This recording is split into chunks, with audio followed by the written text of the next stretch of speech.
Oh, there we go. So we're going to be we're going to finish off graphs today. That's at least the hope. And then we're going to move on to scientific visualizations. I'd also like to point out, so after that, then I have scientific visualizations. I have a lecture, pre-made on multidimensional scaling, which I'm pretty sure none of you want to hear, but I can do it.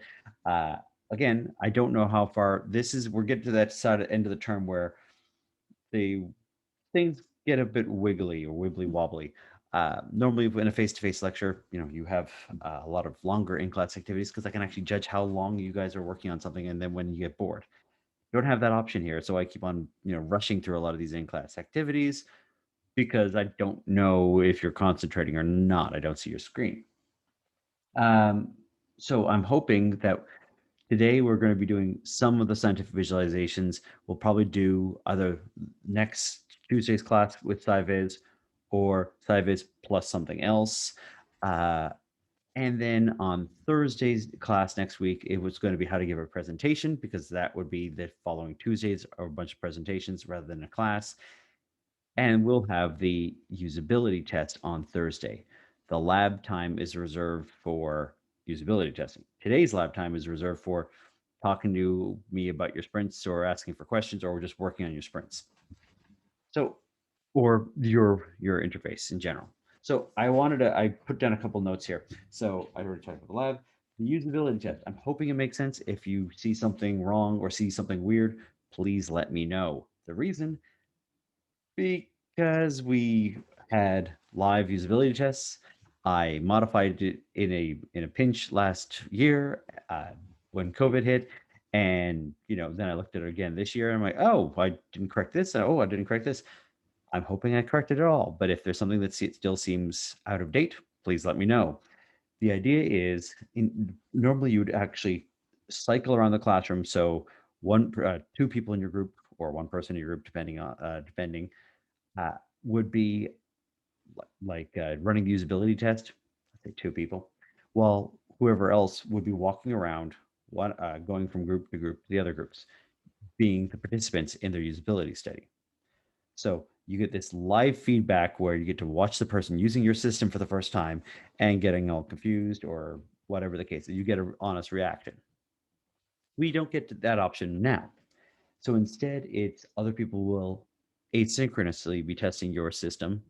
You'll be testing two other groups' systems. You'll write up what you have found, or like you will do the tasks that they've described for you. So each group is going to describe the task, sort of brief overview of the system, how it works, not exactly step by step. The whole point is you're supposed to find flaws. So let me be very clear about this one. I'm clear, I think fairly clear in the instructions, but let me be extra clear here. Oh, I'll read that in a second. Your design, the whole point of a usability test is to find your flaws. If they do not find flaws, you did your usability test wrong, because there's always something wrong with every single person's system. So you find your flaw. The design is for them to test out your system to make sure that they can do the task and they can find flaws if there are any flaws in your system. And they report where they see flaws, and they take screenshots would be greatly appreciated. I'm sure it's a lot more helpful for the teams to see a picture of what you're talking about when you're reviewing their systems. And then after that, then you will review your reviewers and give like a priority queue for what, they said this was a horrible burning issue that needs to be resolved right away. Okay, that's top of your list. Or they said that the hamburger menu on my system should work. No, we're not going to implement that. Yeah, you shouldn't implement. Or searching doesn't work on our system. We're not going to implement that. Yeah, don't implement that. Right? You're allowed to say no to some of their things that they think you should be doing, but you should be aware of why you're saying no. Okay.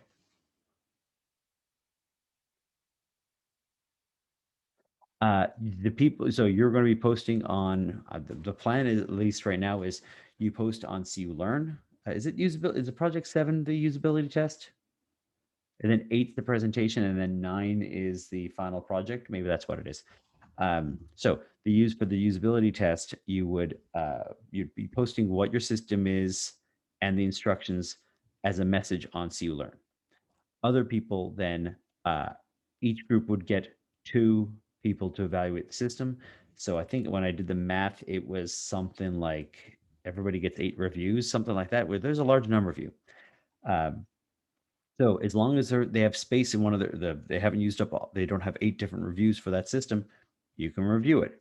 Put down a name, like your name saying to do or dibs on this system, and then you can review their system, and then you'll review their system and give a critique of it. Now that critique could be in the form like you could pass them a PDF, you could just type it up in the message board, but although that might be a bit problematic, um, it might get a bit long-winded, but you could do that as well. Uh, you're just trying to give them feedback so they know what's wrong with their system. Yes, and Project 7 is based on the next usability test. So before the lab, you need the usability test plan and post it.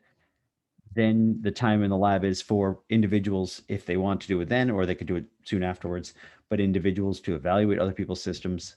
And then afterwards, it's a brief write-up before you get to the final report.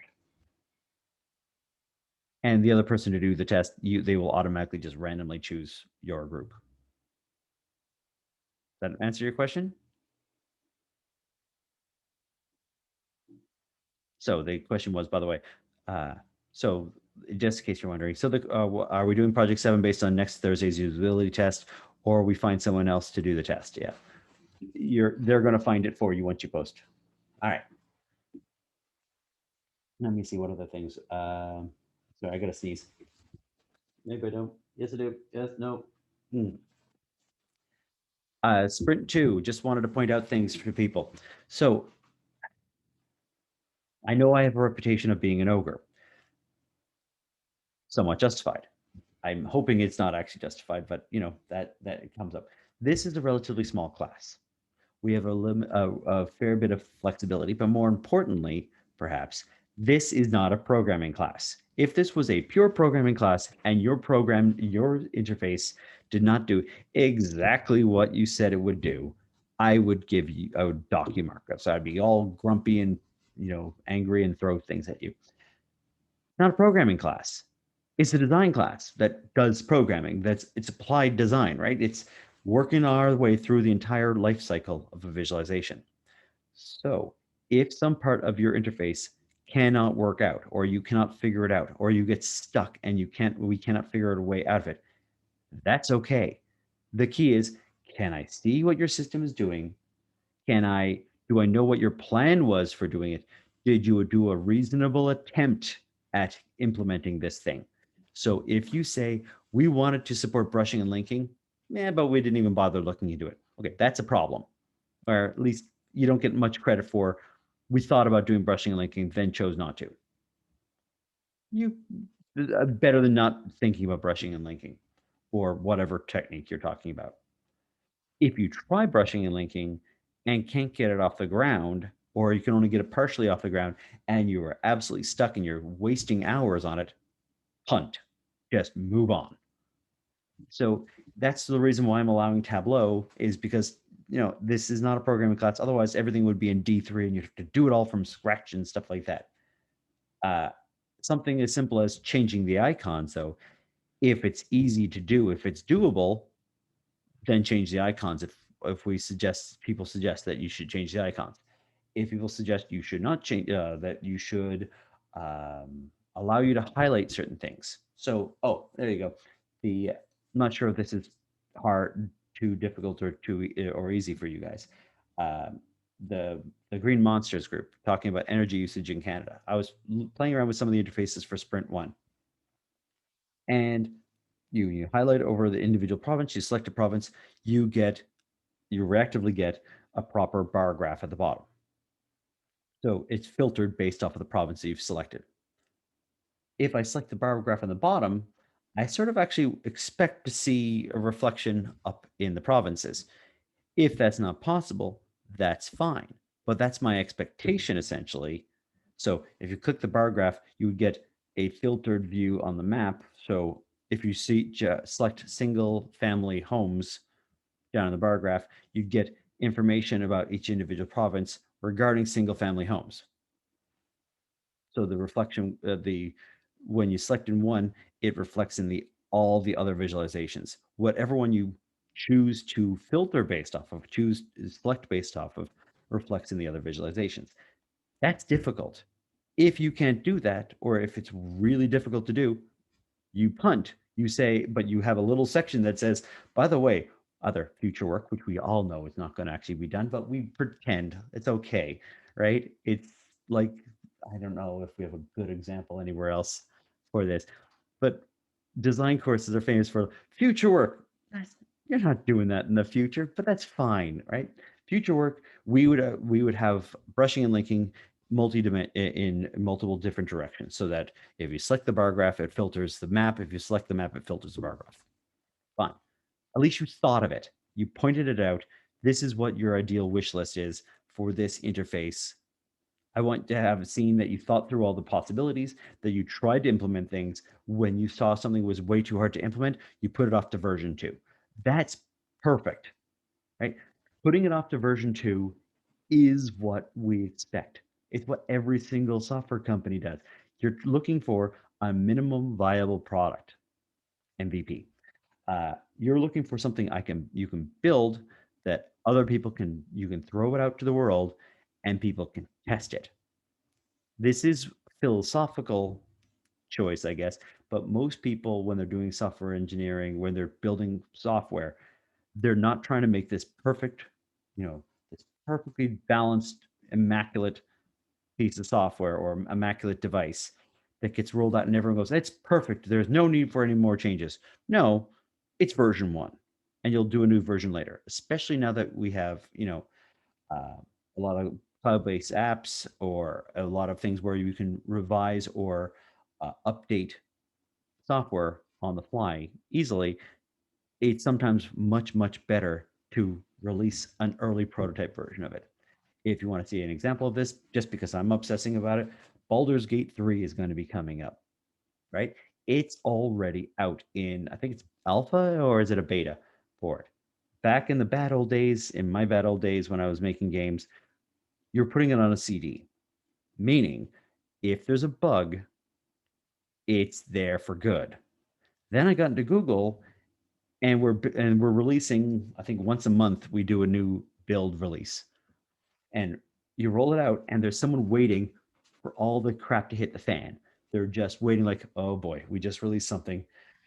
Here come the complaints, right? Because you get a billion people using something, or maybe it's 100 million at the time, right? 100 million people using a piece of software and something's wrong, you'll know pretty quickly. But you can change it like 2 days later, or less. If there's a critical bug, you can just release it, update this thing relatively easily. That's why the software industry has changed from it has to be perfect to it's the first pass. Cyberpunk, by the way, would be another example of, maybe not the best example of it. They said, hey, this is polished, and it wasn't, right? But if you say this is not polished, people will give you a lot of credit for it. We're looking for the release something, then we'll do another iteration later. Minimum viable product. It's especially useful for any kind of project like this. You may not release it to the public, but maybe your system, it's the first version that you can send off to friends and family for them to test it, or to them to look at it and see if they find it useful. Okay, I'm hoping that helps. The reason why Apple, by the way, doesn't have necessarily always have this problem, I would say that they do. The original Apple Watch was not exactly perfect, right? They were like, oh, we're going to make it gold and people are going to love it. And then after version 1, they went, no one wants a gold Apple Watch. Well, 3 or 4 people do. People want a fitness tracker that also is connected to their phone. So waiters and waitresses and people that are on the go, but they can't have a phone on them, watch will do the trick. Right? They found their use case for the fact by releasing it to the wild, because they had a completely different view of what the Apple Watch was supposed to be before. And when it came out and when they realized who was adopting it, they changed tactics. It became all about fitness tracking, all about people being able to get messages on their wrist and respond to them, despite the fact they're not supposed to have their phone on them when they're being a waiter or waitress, or in the ER, I guess. Okay. That was a long diatribe for talking about the sprint, as in, don't panic if your code doesn't work, just say why it doesn't work, right? We're going to hold you accountable to some things, but if I'm clearly seeing that you're putting in the time and the effort and there's just some really nasty bug in there, say there's a big nasty bug in there. There's no shame in that. There's a shame in the, yeah, I tried to do it the night beforehand and I got nothing and I just threw something together. It's a cobbled together piece of poop, right? That's not acceptable.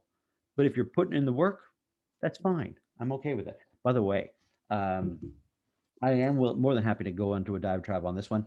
Holy crap! If I haven't seen your sprint software yet, then maybe you can be afraid of all the people of all the different groups where I'm seeing their software. Kudos! This is phenomenal work that I'm seeing so far. I am giddy. I'm going to get in trouble again. Uh, if your final project end date, you still need to deliver on the final project, paper at the end, right? Describing what you did, describing what your thing does, a proper analysis, not just I did stuff. It was going. You like a proper analysis. I'm assuming most of you would do that, but after the final project is done, after the usability testing is done, damn, those are nice projects. I mean, I got in trouble last year because I gave a couple too many A's. Damn. Like, I think I'm justified if these get to be as polished as they seem to be right now, if the progression keeps going like that, you should be extremely proud of what you've accomplished this term. That is amazing stuff. Okay. Oh, by the way, next Thursday's talk on how to give a talk. I don't know if I said that already. Okay, let's get going. What were we talking about last time? We talked about graphs. We talked about a lot of things, but we were finishing off graphs, or how networks work. This is just one little example of the various ways to represent a graph. And this is why I'm always confused and shocked. So for Bit 2400, I'd have people at the beginning of the term, I'd say it's a graph, and they'd go, "What?" They wouldn't say that. They'd say it more intelligently, but I, I like being silly. I'd say this is a graph, and they'd be like, "This is really complicated." And I go, "How have you not seen this before?" Because that's all I ever see, and it's a occupational hazard for me.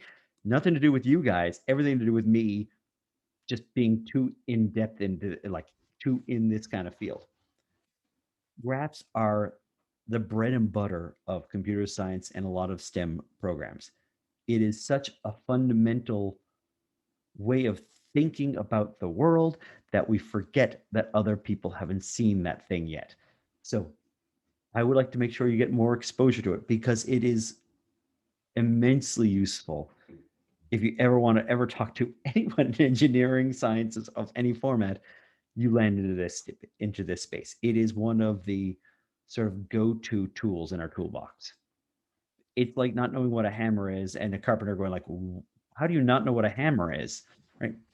It's the hammer, but because they're using this all the time. Maybe different kinds of wrenches, or what a hex key is, or what an Allen wrench is, right? If you are doing anything with any kind of wrench would be for Allen wrench would be if you're working on IKEA. Um, different kind, like what a monkey wrench looks like. If you're a plumber, you think everyone should know what a monkey wrench looks like. Not everyone necessarily does. In this case, we think everyone should know what a graph is, and not necessarily everyone does. So let's play around with it. But besides that, we also had this thing, and this is the one I wanted to spend a bit more time on. Wait, there's more trees. It's just a graph. It is exactly like what we had before. See, we have nodes that connect to other nodes. We have this other little thing, but that's not really that important. This is essentially, there is no connection here. That's what these little squares are. There is no other connection on the end. So this thing is only connected to this one. I have no other connections. The reason we want this, because this is what's called a binary tree, as in each node connects to exactly at most two children. It has a root, so it has a top level node, and then it has child nodes. The children can know about the parents can know about the child, but there's no weird cycles. There's no cycles at all. It's acyclic, and it has a hierarchy.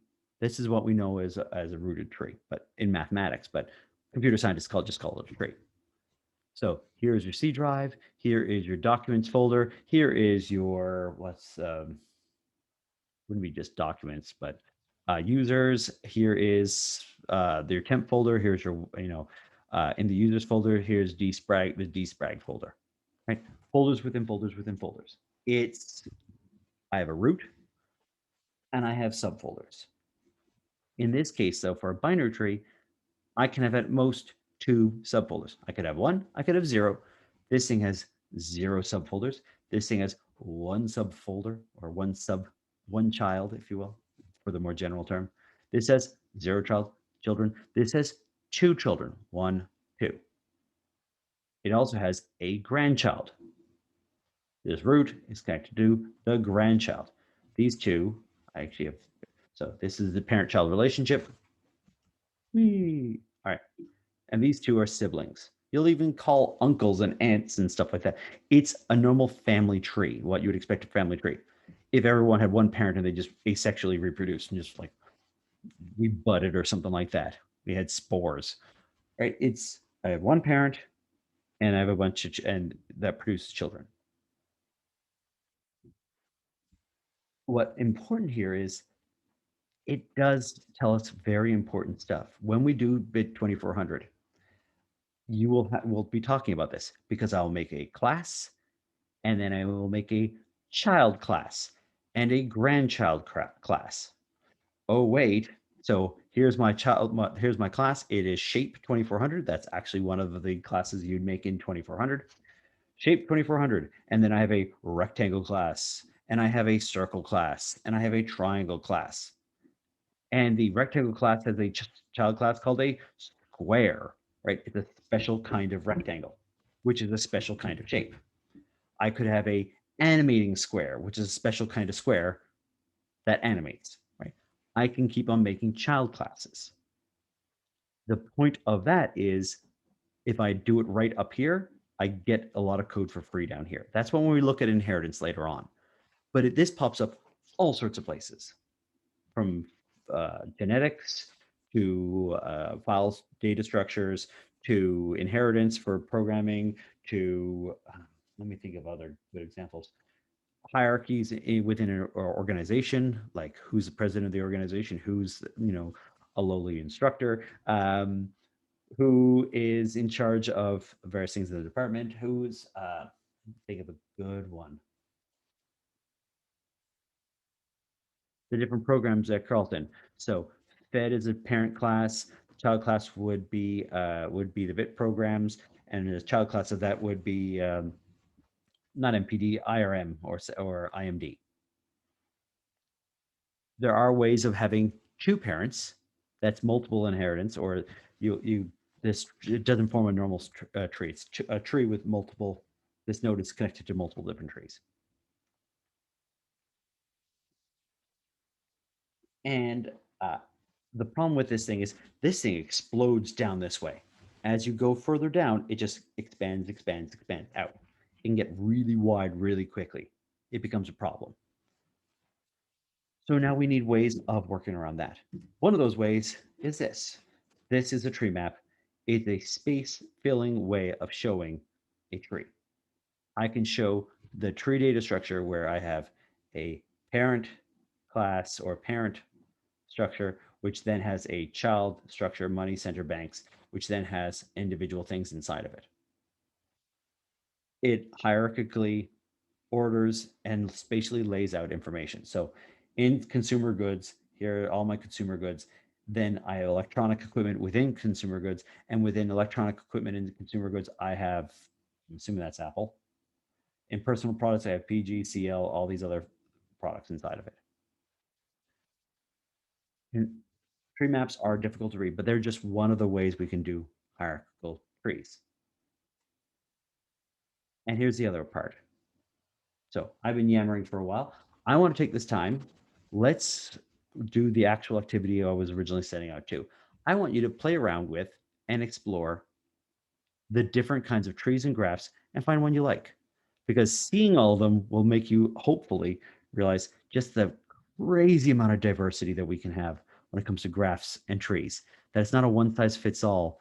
It ends up being a decision on what is the lesser of the evils, what is the best tool for the job. Even if you have a hierarchy, I can represent it a whole bunch of different ways. And now it's my decision as a designer which of these tools I should be using for the job. Okay, so I'm going to pull that up in a second. Lecture 12 14B is where you're going to be throwing it in the Google Drive. Find your favorite one. Just goof around, look around at these things. Would choose one of those two. This is for the graphs. This is for the trees. Look at one of the sites. Find your favorite one. Say why you think it's awesome. We're looking at this in about 5-10 minutes. Let's say 10 minutes. All right. I'm just going to mute and I'll be looking at what you guys come up with.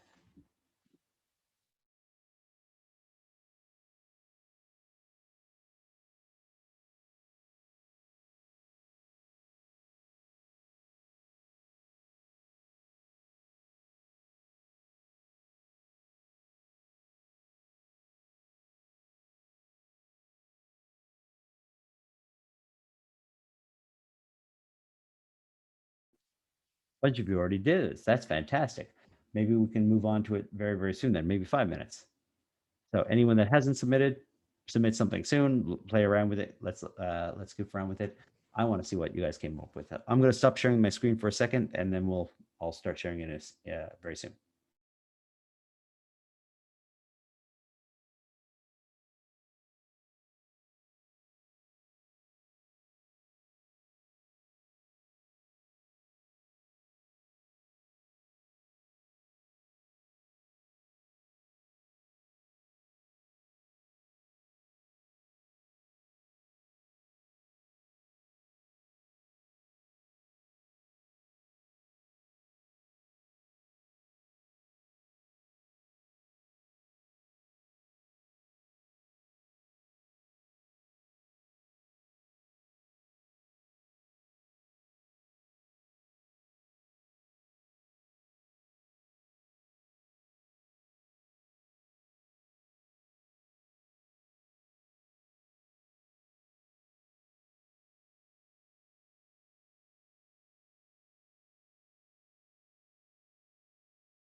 So you guys are going to make me geek out here in a massive way. Hold on a second. So I've looked at a bunch of your things already. I want to talk about all of them for like 20 minutes each. I'm not going to, don't worry. This, by the way, who actually wrote this? I gotta pull up the chat again.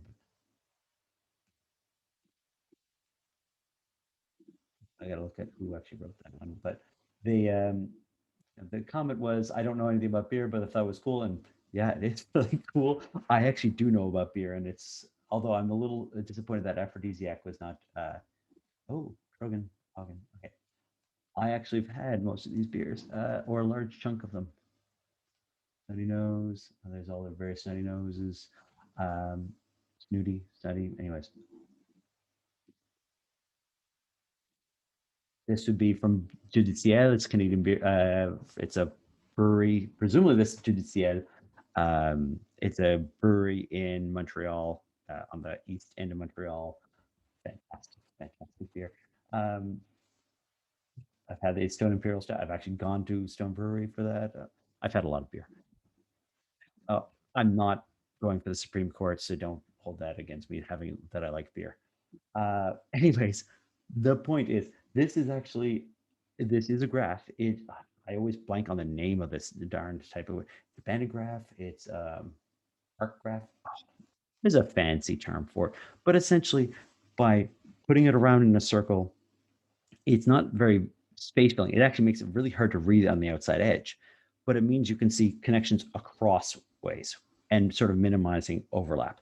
You're looking for bands that cut across, but also like these are all grouped together, they're all related. But the other stuff that's not so related, you want to see those bands that connect it. And oh, look, details on demand, selection and hover over details on demand, right? That interactivity gives me power that I didn't have before. We're using hue to represent the different types of beer.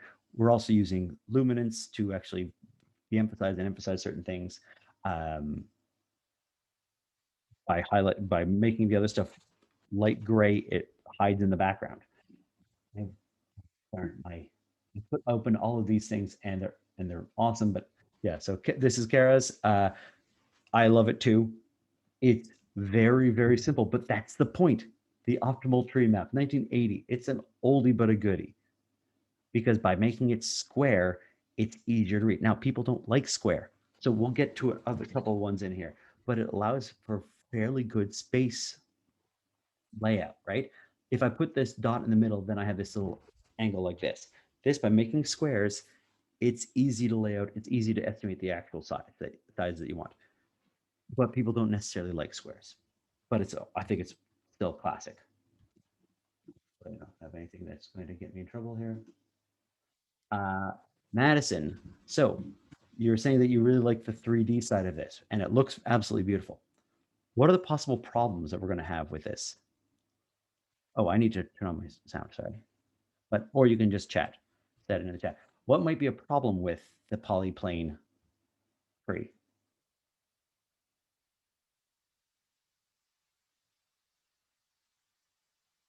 Assuming Madison's here.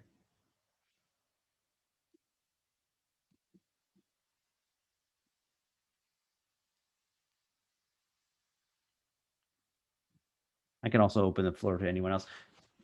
I love the fact that we like these things. Oh, uh, yeah, we can do that. Didn't have been read only, but I didn't think. But this and it's not work. I need to slightly shrink it, but not actually shrink it. Pain. Because all this. I'm going to stop screen sharing. Hold on a second.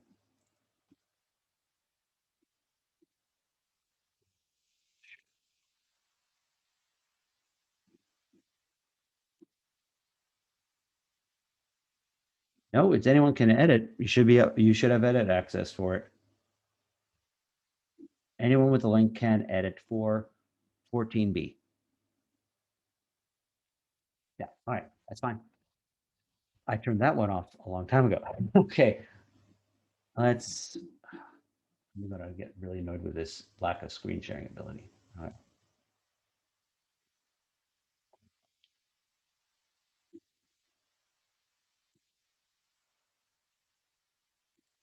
I just need to make sure I don't lose the top half of my screen. That's all. All right, share the screen, screen two.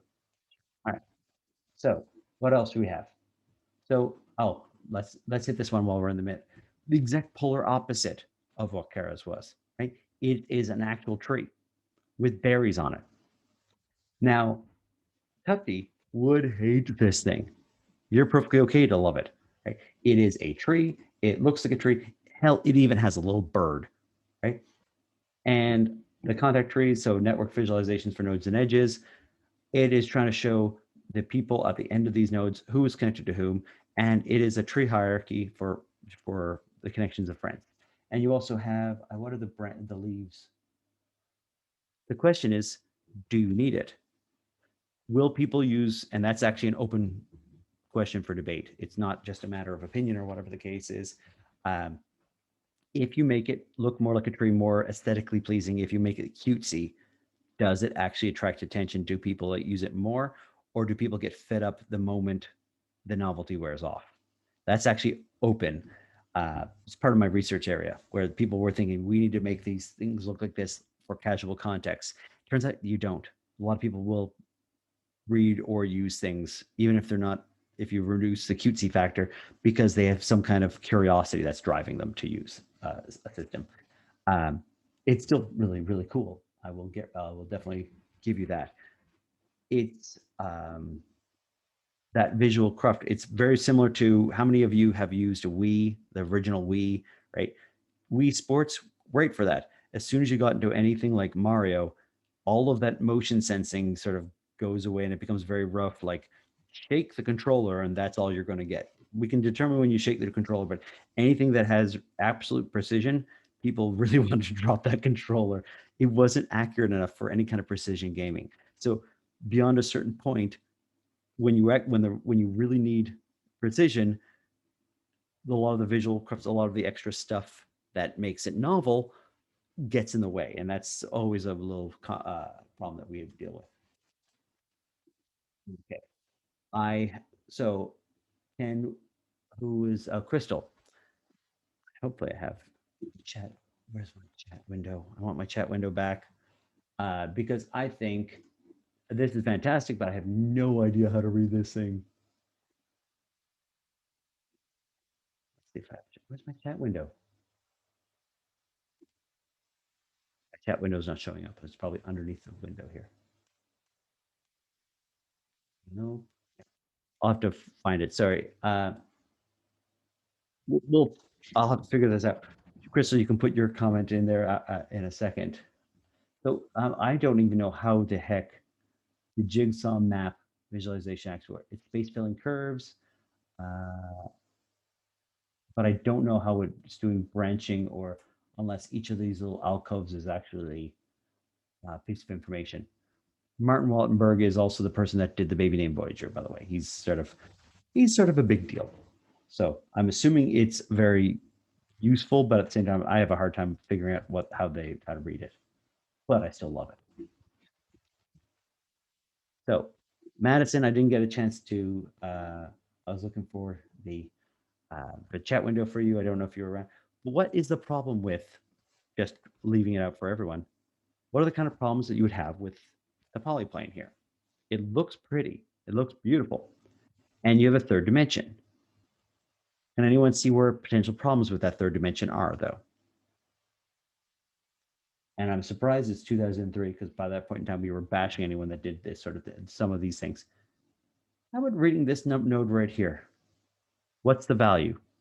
Now, because it's a tree, I don't have to have accurate representations of where things are located or where the distances are. So I can have distortion based on distances and the like. But it's going to be very hard to read a node here going in like this. The angle, you're going to get occlusion due to the other objects. And on top of that, it's going to change your ability to read certain things off. You're going to get both occlusion, you're going to get issues with judging ranges or judging where the connections are, but it doesn't give you that live factor that you would for other 3D. So in that case, it's much better. Still like it. I love the idea. I'm always a little skeptical every time I see 3D. because I don't know how easy it will be to actually read anything off of this thing. But it looks very, very nice. I love this one too. Who was this? Beatrice. Yeah, I have to deep dive into the how data save music visualization. Notice that we have the weight of our edges being the width here. We have a whole bunch of different colors representing each of the, we have categories of data. We actually have size representing, I guess, market share. And then we have different categorizations based on hue, width of the edge, and then we can actually represent it with a whole bunch of other, we actually have banding as well to show relationships between items. There's a lot of data packed into that little tiny thing, right? It's even actually a glyph. Each one of these nodes in the diagram is actually a glyph. Notice there's multiple different lines which represent different things. It's very complex when you think about it. Like it. All right. I wasn't sure about this one. So if, Stephen, if you want, I think this is Stephen's. If you want, did you find this on the graph or the tree website? Because I don't know how it ends up being, almost anything can be considered a graph. So I don't know if they're thinking it's a graph or because it's each individual node, you're going to get, I guess, connections between all the nodes, and the nodes are put around on the circle, but their relationship is, I'm not sure if this is actually a band or an EEG, supposedly. And so you have different EEGs and the banding, all, being drawn around the circle. It's not the connectivity, it's actually the pattern of the EEG signal from the looks of it. So I want to look for the chat window, but Stephen, if you can explain that a little bit, that would be great. Plane and that one. Oh, and here's beer visualizations because, me nerdy. Euro Stout Lager, Sweet Stout. This is, rather in-depth analysis of beer similarity overall. You can look at aromas, you can look at the taste profile between these different types of beers, and the appearance of these different types of beers and how they all relate to one another. I think this is fascinating. Oh, the Chicory Stout and the Black Licorice Lager and the Harpoon Island Creek. I haven't actually had that. Should have had that. Death in Texas Black Beer. Okay. I'm sorry. What was the main question you were wondering from the graph that I had put up there from So the that's an EEG? EEG. Yeah, it's an EEG, right? So is that from the tree or the graph website, or is something else? That's from the tree, or sorry, that is from the second website link that you provided, the graph. Okay. I'm really surprised they called it a graph, though. I mean, I know, yeah, because it's really unique and different from like a lot of different graphs I've seen. From what I briefly read on it, it's a collection of different songs that people listen to. It didn't really give too much in-depth information on it, but yeah, it's saying that this as a whole with the waves and everything is considered a graph. But I'm assuming the individual song is the EEG around the circle, right? Which would then suggest that there's actually no real connections between the songs. There's a connection between the different parts in the EEG, but that's like saying there's connections between different pieces of road that you're driving on. It's one road. It's, Right. Yeah. it's a I love it as a visualization. I don't normally call it a graph personally myself, but I still love it as a visualization. And if they're posting on that site, they think it's a graph. I think you can debate certain things like that. So, but I still love it as a visualization just the same. It doesn't have the same sort of in your face look at the connections between things, like to say the beer connections. These things are connected to this. This is what's related to this. If you like this beer, then you will like this beer. So they have a maple stout. There you go. Bell's Cherry Stout, and who else? Fox Lager, Duck Rabbit Milk Stout, Left Hand Milk. Oh, Left Hand Milk Stout is fantastic if you ever get a chance. you guys are of age, right? So yes, I'm allowed to talk about this now. Left-hand milk stout, if you ever get a chance.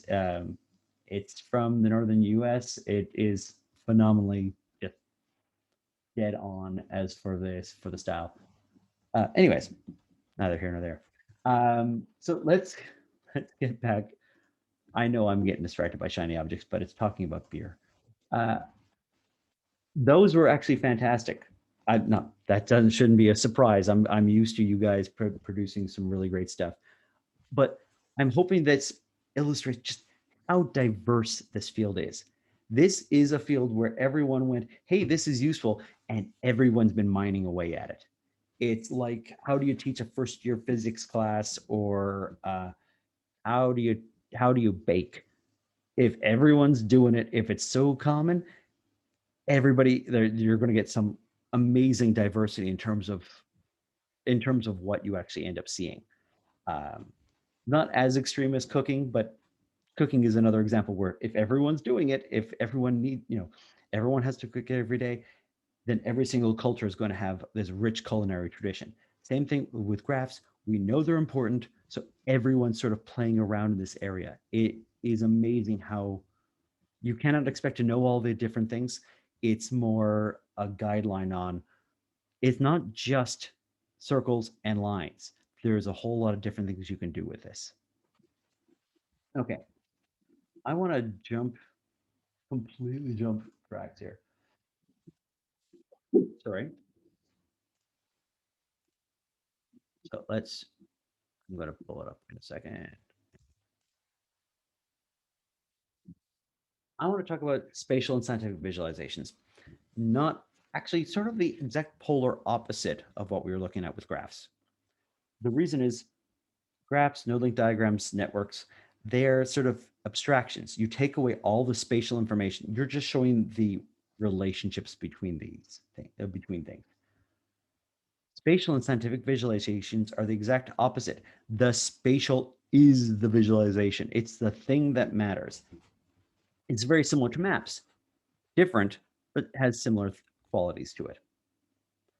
So I guess I probably should put a little preamble, and I'll have a longer preamble later. Um, my doctoral supervisor is famous slash infamous for this, not because she was in the field at all.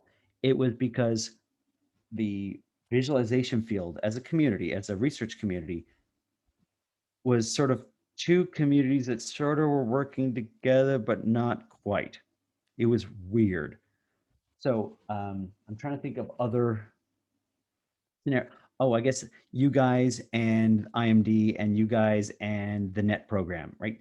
You're completely separate from each other, but there's an overlap, right? There's a connection, but not really. If you guys compare to the net program people are doing, you might do some of the same courses, but you do it different times of the year. You might do some of the same, may have some of the same instructors, different times. You never really actually overlap. If you didn't even know, there's other programs in the BIT program that have nothing to do with, and you never even ever meet the students in the other programs, or rarely meet the other students in the other programs. Similarly with Viz and SciViz and InfoViz. So as a community, we had two different parts. We had InfoViz, which was we have abstract data. We're trying to design visualizations to help people make sense of the data. And then we had SciViz, and that comes from the HCI community, the human computer interaction community. We need to know how humans think. We need to understand their tasks that they're doing, et cetera. All the stuff we've been doing, a lot of the stuff we've been doing so far. The SciViz community comes from the graphics community, the Chris Jocelyn's of the world, right?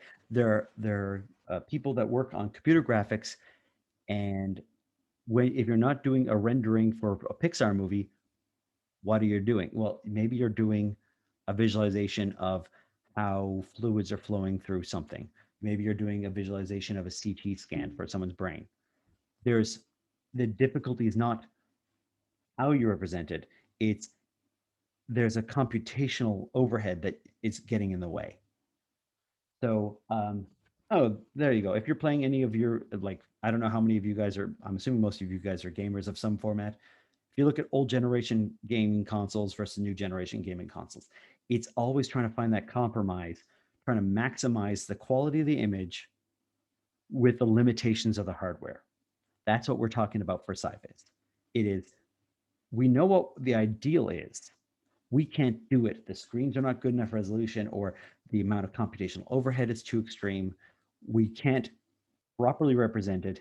So we're trying to maximize what we can get away with. It's a computational issue, not a human factors issue. That's how it started. My supervisor's infamous because one of the things that she ended up writing in the thing that she's most quoted for, which they misquote her for, they keep on saying she defines it these terms these ways, and her thing has always been like, no, I say this is what we're doing. We shouldn't be doing that. But when she categorized it, it was one group is looking at inherently spatial data where you know how to map it. There's only really one design. You can design a little bit, but there's limitations on what you can design. The SciVis community is, if you're looking at a CT scan, it should look like a brain, right? The other community is, if you're looking at stock market prices, you can do whatever the heck you want, whatever works the best. There is a designer choosing how to lay out the data spatially. The spatial data is inherent in the data.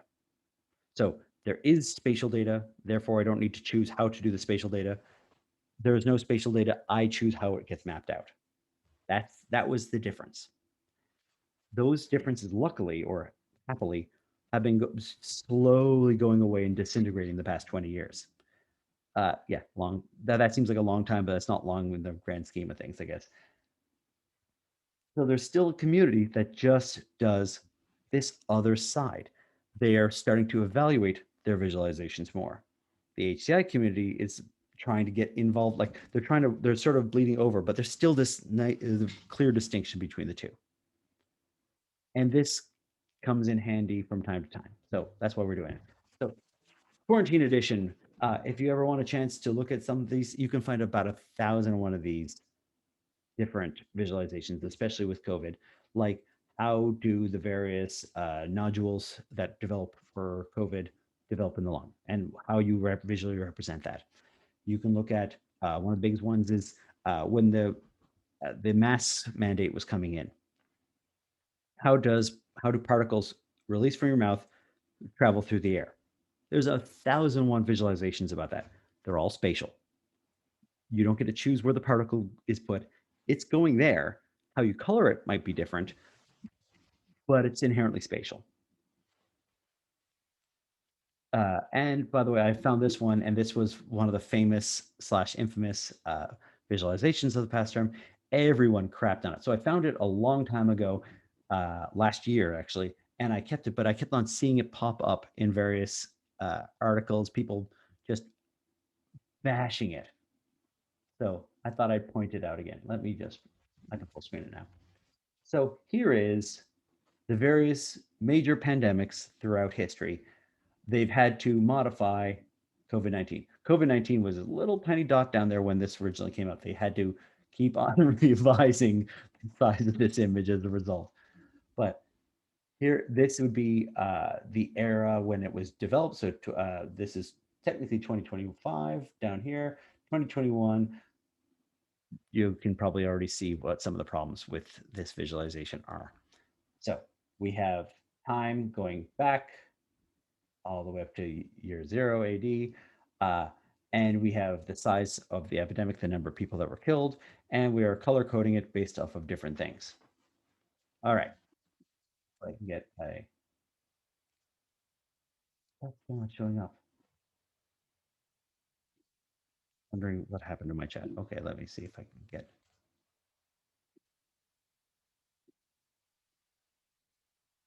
I really want to see what you guys. Oh, there it is. All right. Oh, you guys didn't write other stuff.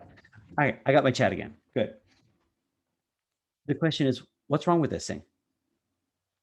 There's a bunch of stuff wrong with it. Give me somebody write down something that's crappy about this visualization. Hopefully that you guys are seeing properly. There's lots and lots and lots of crappy things. Size misrepresentation. Why? That's exactly right, Madison. Perspective, beautiful. Right? Look at this. This is the Black Plague. The big bad of all big bads is this thing right here. And yet looks way smaller than what's this right here? Spanish flu. Or at least about the same. They're nowhere near the same ballpark. I mean, it's 4 times bigger than the Spanish flu.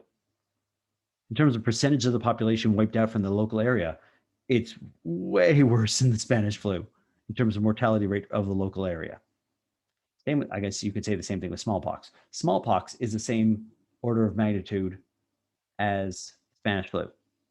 By the way, in case you're wondering, why don't I know that smallpox was that deadly? And I remember I was always confused with this.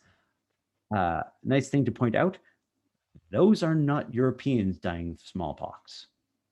Those are people, the indigenous people in North America and South America, where they were actively given smallpox. The Spanish conquistadors went over, dropped it off, and went home. They dropped a plague on North America, which is the only reason Europeans were able to get into North America. Essentially, they dropped a plague in Central South America that the thriving communities in the more southern regions of North America and in South America got dumped a nasty plague that killed 50 million people. And they came back a couple of years later and like, oh, done and done, right? It's an atrocity that we don't even talk about, or we barely talk about. It is just, they dropped a bomb, essentially a plague bomb. And some of it was accidental, some of it was very intentional. And it's a travesty that I think people need to be aware of. Unlike the Black Plague, which is the rats were not intentionally giving people the plague. What other things is garbage about this? There's some other things in there.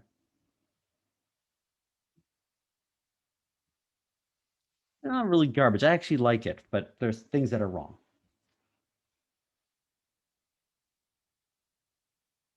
So we had the perspective. Yep. What other thing was there? I can think of at least a couple.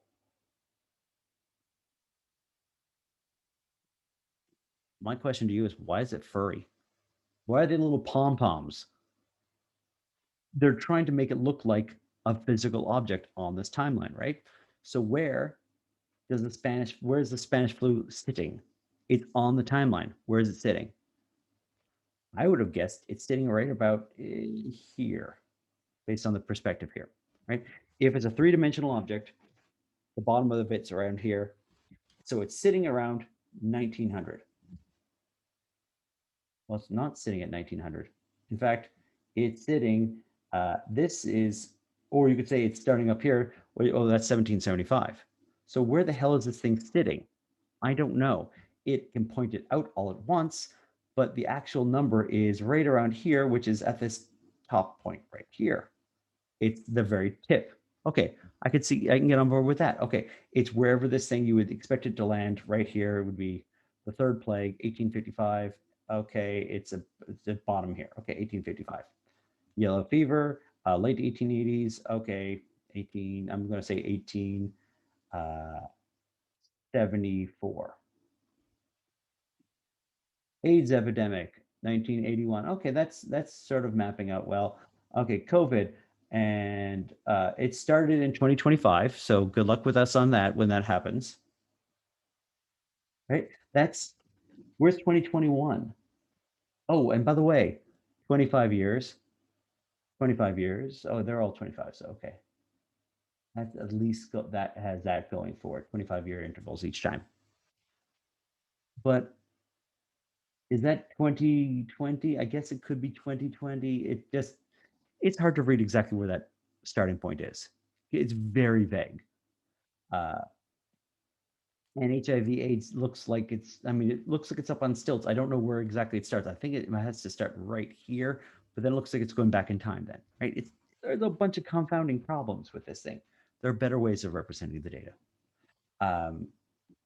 But this was, I think, originally to put things into perspective, and now puts into perspective a different way, because originally it was a little tiny dot down here where you say, hey, it's not that much worse than Ebola, and now it looks like this. The only disease that comes anywhere close to it in the past century and a half, let's say, is the Spanish flu and HIV/AIDS. And HIV/AIDS, you may not realize why that many people died. They were not dying in North America there either. A lot of people died in North America, but it was not 25 million people dying of AIDS in North America. Nowhere near that. It went to Africa and is currently still rampaging through a large number of African nations. So everyone thinks AIDS is all done and over with, and it's 35 million people died from this thing. Completely unseen after about 1990, maybe 95, 90, afterwards. But essentially, it started getting under control in North America, and then it just rampaged in a lot of African nations. So the reason why we pay attention to COVID-19 is it's actually hitting our country. And that's effectively the difference between them. The reason why we don't talk about smallpox that much was, for many of your ancestors, it was not affecting them, right? It wiped out a large group of indigenous people, and then there's very few people left afterwards to talk about the atrocities that were caused by it. So I get a little annoyed with a lot of this. But I mean, now it's a bit of a better perspective, right? This tells you, by putting it 2 dimensions, you can actually read this stuff off. COVID-19 is still pretty minuscule compared to HIV/AIDS, or at least right now, although that has how many years? 1981 to present, a lot more years behind it, right? The bubonic plague, though, 47 to 51 with 200 million people. All right. So there's a whole bunch of different things. By the way, bubonic plague could be multiple of these plagues all in a row. So yay. Let me see, bubonic plague is, so here's a Black Death, 200 million people, 100,000 people, 1 million people.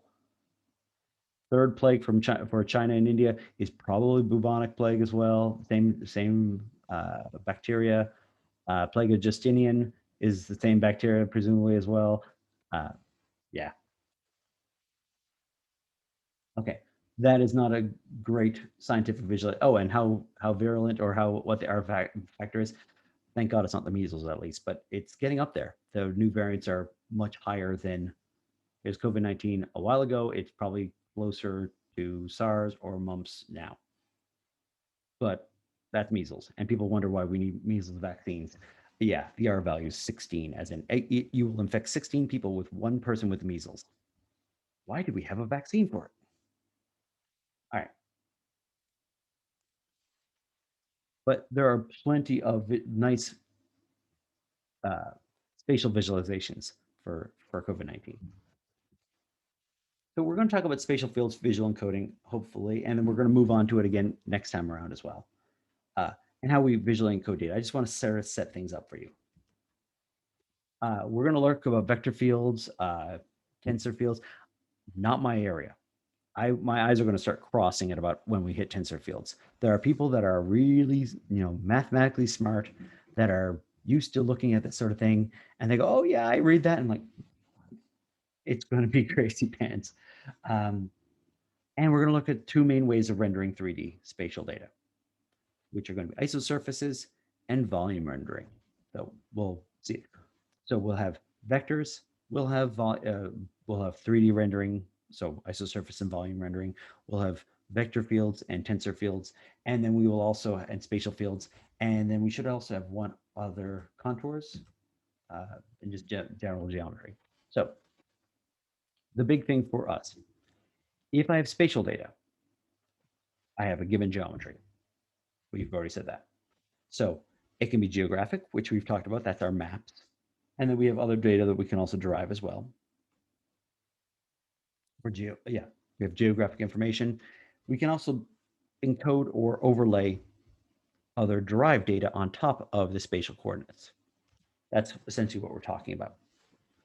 So we have space. We're going to be talking about spatial fields soon. That can be things like contours, isocontours. So like a contour map on a map showing the elevation of things. And you can also direct volume rendering. And then we also have just essentially glyphs being added onto the field. Things that we can just put information that you wouldn't normally see, like a flow line or um, just individual points. We can put a whole bunch of glyphs in there. We can put textures, put individual features on there. When you see a couple examples, hopefully it'll make sense. So what's special about this is we got a lot of data all at once. The human brain can't handle it. That's essentially it. We have to constrain things. We have to constrain ways of representing it. How you constrain the ways to represent it is one of the design decisions you get to make. You don't get to make a design decision about how this thing is laid out for the brain. You could sort of explode and change around the brain, but really the person wants to see the brain. And because it's spatial, I suddenly get shading to worry about, and shading makes it is important. And I get occlusion. Because I have shading, I no longer have the ability, or I don't really have the ability to use luminance, the brightness of the color, to encode data.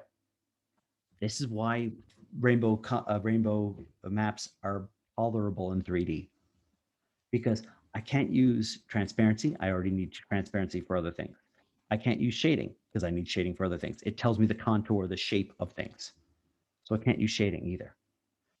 I need to use hue for things that I wasn't really using hue for before. I can use saturation, it's okay, but it gets really in the way with shading. Right? There's a lot of overlap between these things. And if I'm talking a CT scan of the brain, the other parts of the brain get in the way of the part of the brain I'm looking at. So we're going to look at a bunch of different things that we can do here. One important part of this whole uh, wackadoodle area, what I'm saying wackadoodle for, but one of the actual things that we're looking at with this, again, with my supervisor, uh, when she was looking at this, she looked at brain CT scans and she did a bunch of research in the early 2000s, still being used, surprisingly. So we went to the Computer History Museum in Mountain View, California. And we get to this one exhibit, and she's like, hey, this is what I was doing. And then, and we were going through a CT scan of someone's brain at the Computer History Museum. And she's like, it has not changed. This is supposed to be cutting edge. And the things they were looking at 20 years ago for that same thing, better than what they have at the Computer History Museum. But the techniques have not really changed all that much. Fact of the matter is, doctors got very good. So doctors are good at seeing a slice of your brain. They'll see a single planar slice of your brain, and they'll see multiple different planar slices of your brain and infer what your brain looks like or where there's a problem. If there's a tumor in your brain, they will see a whole bunch of planar slices of the brain to get a feel for what the shape of the tumor is. You cannot just show the entire brain.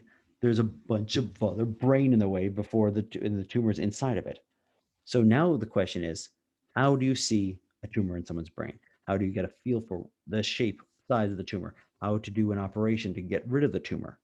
Or how, if you have a blood clot, how do you find that in the brain? How do you find where the neural activation is in the brain if you want something less dark than talking about tumors?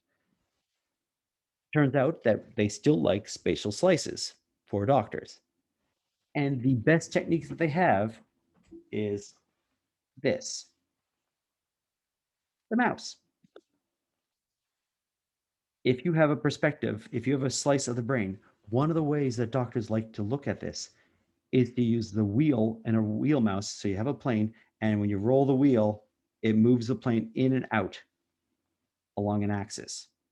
And that alone allows you to get a sense of what the shape of things are, rather than trying to show everything all at once. That interactivity becomes key. And these little techniques are what they are studying in this field, not necessarily how you the design decisions are how you navigate this, how you slice the brain to, or see different planar sections of the brain, not necessarily a line graph versus a pie chart versus whatever. And so that's part of what we're looking at here, that I have this geometry that I have to show. Now, what do I lay on top of it? Do I make it transparent? The techniques for allowing me to deal with the sheer amount of information that I have. Because it's not trivial in terms of I can't just show a brain. It's not good enough.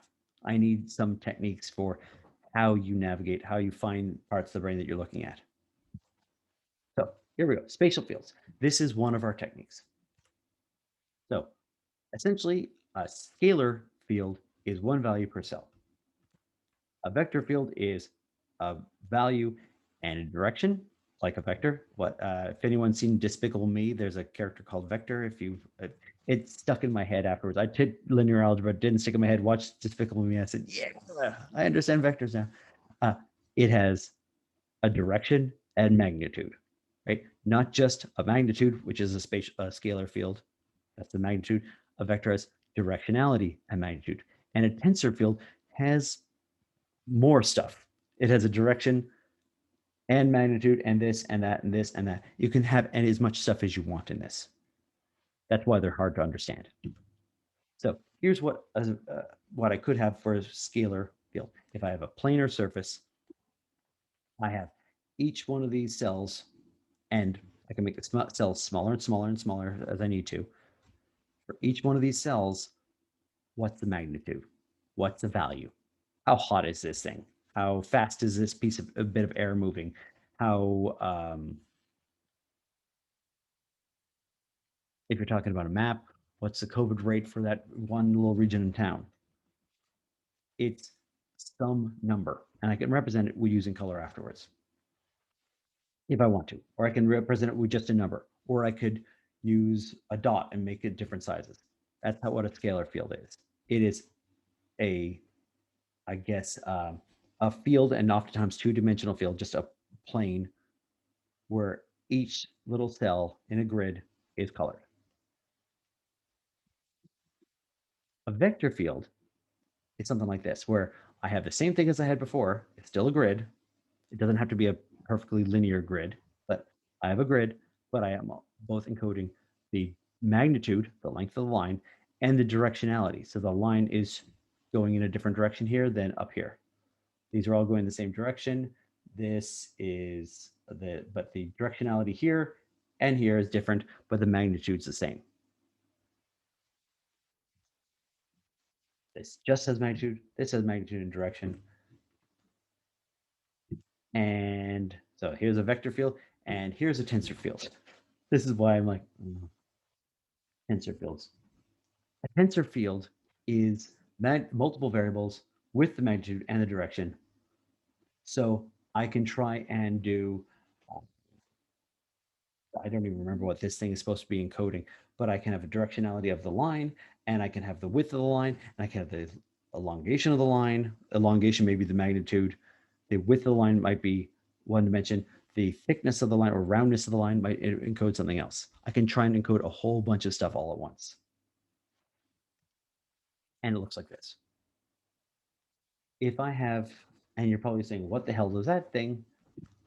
Well, it's that. Here is the brain. Here is the orientation, because that's critically important always for when you're talking about these sorts of things. Here's your orientation. And here is a small little snippet of that brain. We're using a tensor field to get a sense of how the neurons are forming or how they're flowing. Here would be another example. Here's a little snippet. This snippet down here at the bottom. Notice that I have I have color, I have elongation, I have a width, I have a roundness, I have a whole bunch of things, and you sort of get a sense of it. You don't read the individual notes, the numbers off. You get a sense of how these shapes are working. Okay.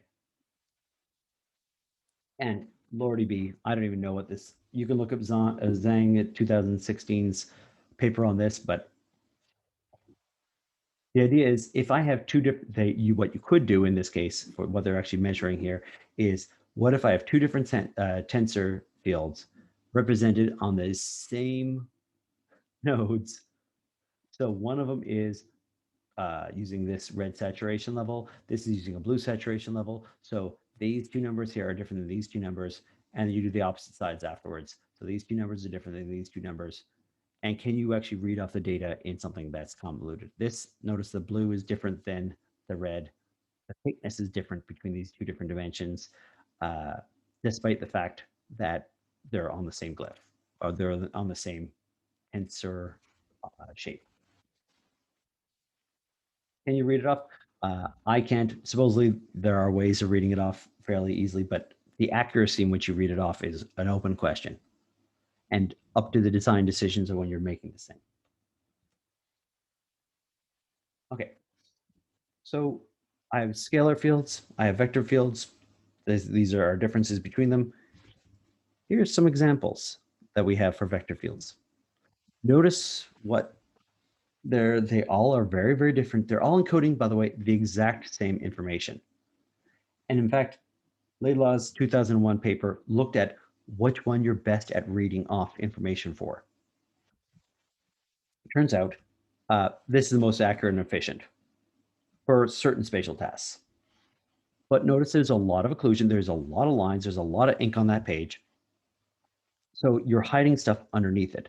But the arrows themselves give you a better sense of the magnitude, but the fact that they're densely packed together compared to this over here, because it's more densely packed together and because of the directionality of the arrow, it's easier to actually read this thing. The arrow itself, I think it goes narrow to fat at the arrow tip to give a better sense of directionality as well.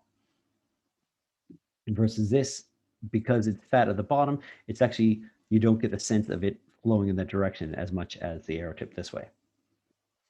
But all of them have different strengths. So these two other representations, these two other vector fields are better for reading other information from the vector field. This, not so good for some reason. This is not new. This is a vector field of, so we're showing fluid flow visualization, hand-drawn. Why is it hand-drawn? Because down here at the bottom is who is the person who made this. This has been around for a while. It's very, powerful in terms of what it actually conveys. And by the way, if this looks familiar, if you've ever seen a Jack Kirby comic book or half of the Marvel comic books, you'll see things like this. You'll see it in the storytelling ability for comic draw artists, for example. Those lines convey that sense of flow where things are going. It's a useful storytelling technique. So it just comes up also when it comes to a spatial visualization. You are making what is effectively the invisible visible, but we can get our head around it fairly easily. So here would be a fluid flow simulation. I have a sphere, I have airflow hitting that sphere, and how the air is going around the sphere. But also the magnitude of the air, or the speed in which the air is going around it. That would be my magnitude value. So I can actually see eddies and currents in the air. I can see how the turbulence is actually being affected by this sphere. Because this is all well and good. We have another example of it, but this is better.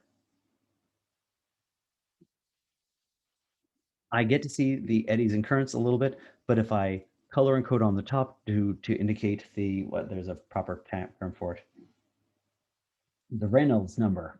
I don't know my physics at all, but the pressure is negative for the blue and is positive for the yellow, and this is actually showing how turbulence actually works around a sphere.